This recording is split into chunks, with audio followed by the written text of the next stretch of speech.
Jembatan Demit, jembatan setan, ya kan? Adalah di Pulau Borneo, Kalimantan. Ada satu tempat memang agak angker, itu antara Tayap dan Ketapang. Mau menuju ke Lamandau. Dari barat ke tengah. Itu namanya jembatan Demit.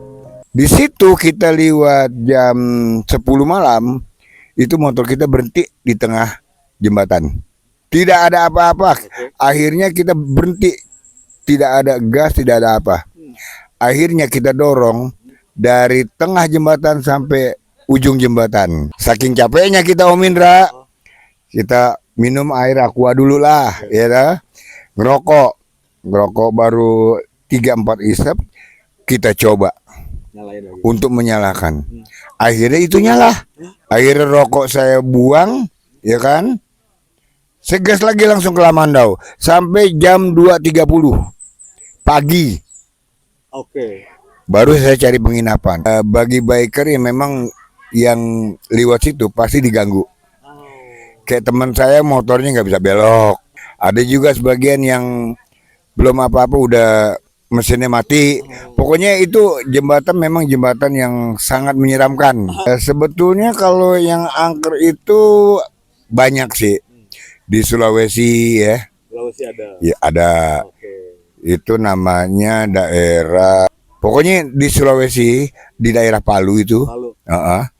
Itu ada sebuah kerajaan. Kerajaan jin. Raja Anjing. Terbesar di Asia Tenggara. Saya itu udah disekep. Tangan saya kaku.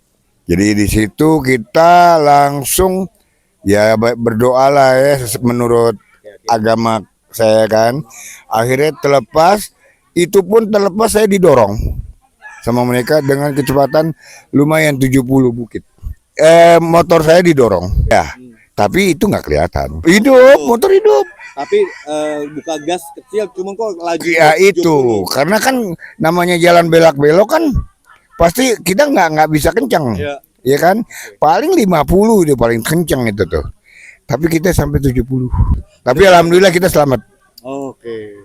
Itu kayak mau dicelakain gitu nggak sih, Be? Sepertinya ya seperti itu. Pada saat 2018 balap dengan kendaraan roda 4 Pajero, itu di sekitar daerah Minsel, Minahasa Selatan. Minahasa Selatan. Jatuhnya di daerah Amurang. Ya. Nah, kita speed, mungkin ya keadaan speed tinggi, ya kan. Akhirnya Pajero itu mungkin dia baru belajar atau gimana gitu ya. Dia rem mendadak untuk belok. Oke. Motor saya ini nggak bisa rem mendadak, nggak bisa.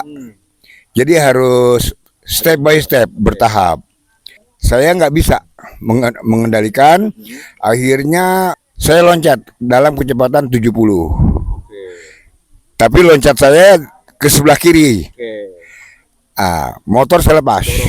Saya lepas. Itu langsung nabrak mobil. Loncatnya juga alhamdulillah di petani yang sedang nandur. Ya. Akhirnya itu kan lumpur ya. Akhirnya saya alhamdulillah tidak ada luka yang serius, hanya kotor-kotor lumpur aja. Jadi kita kalau mau berkendaraan bermotor touring dengan kecepatan tinggi, kalau ada apa-apa buang aja itu motor. Nggak perlu, karena motor masih bisa dibeli. Ya kalau jiwa kan Allah. Motor saya alhamdulillah sudah tinggal setengah, separuh motor tuh udah habis.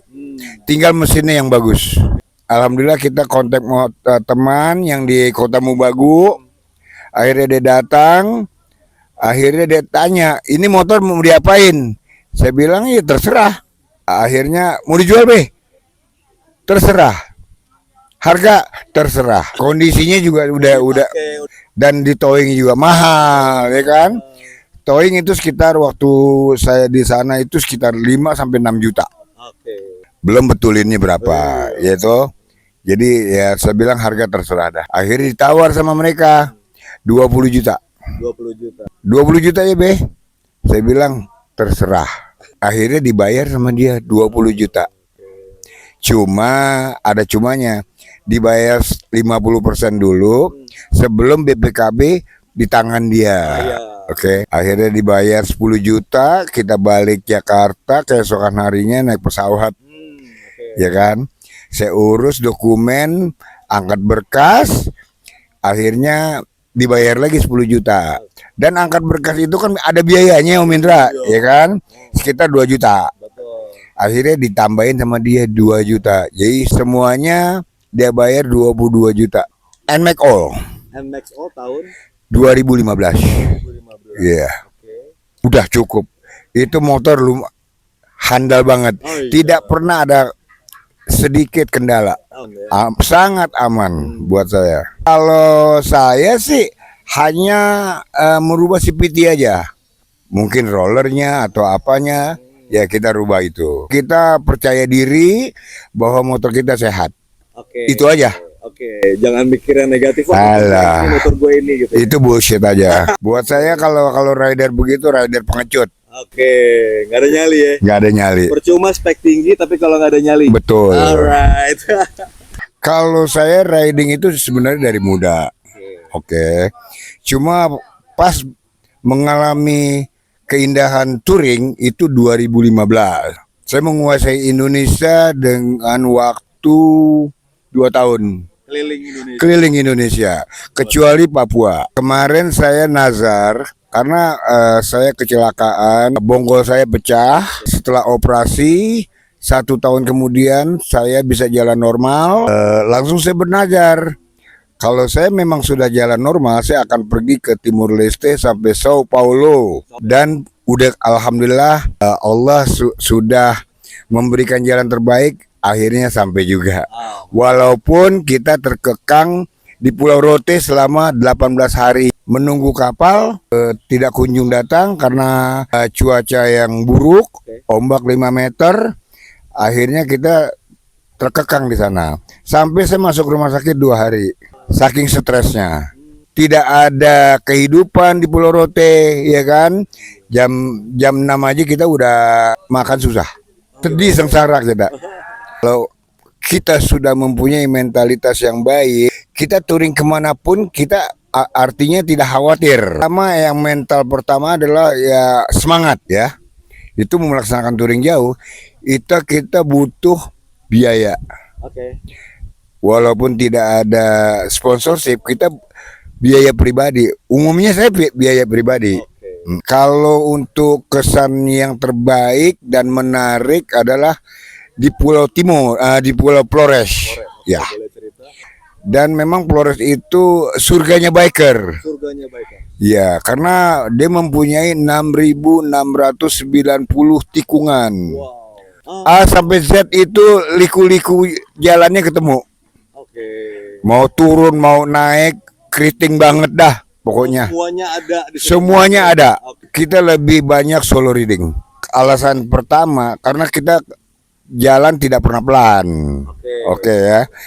Kedua, kalau kita rombongan itu pasti kita tinggal. Ya, oke. Jadi kita lebih indah untuk solo riding. Solo riding. Teman-teman di jalan aja deh. Ketemu teman di jalan aja.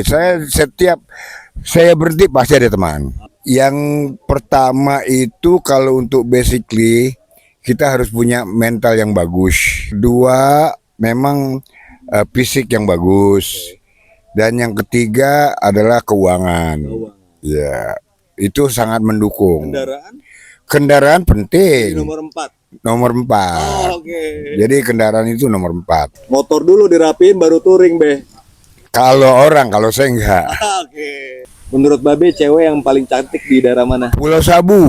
Pulau Sabu. Iya. Oh iya. Ya udah campuran antara Portugis. Mata coklat. Iya, pokoknya Portugis lah, cakep. Pulau Sabu itu cakep. Selain destinasinya yang cukup mewah, destinasinya itu ceweknya cakep. Pulau Sabu cakep. Oh iya. Iya. Ada sekitar ya mungkin perjalanannya ya sekitar 6-7 jam dari Kupang. Pengalaman Babe yang paling buruk banget tentang cuaca gimana, Be? Kalau saya sih biasa ya. Kena hujan ya. Hujan besar, hujan angin, tetap kita riding. Contohnya pada saat saya pulang dari Mbai. Mbai itu di daerah Manggarai, Nusa Tenggara Timur, Timur ya. sampai Labuan Bajo. Pada saat kita riding itu hujan angin, itu hutan. Akhirnya saya tiba di Labuan Bajo itu sekitar jam 12 malam.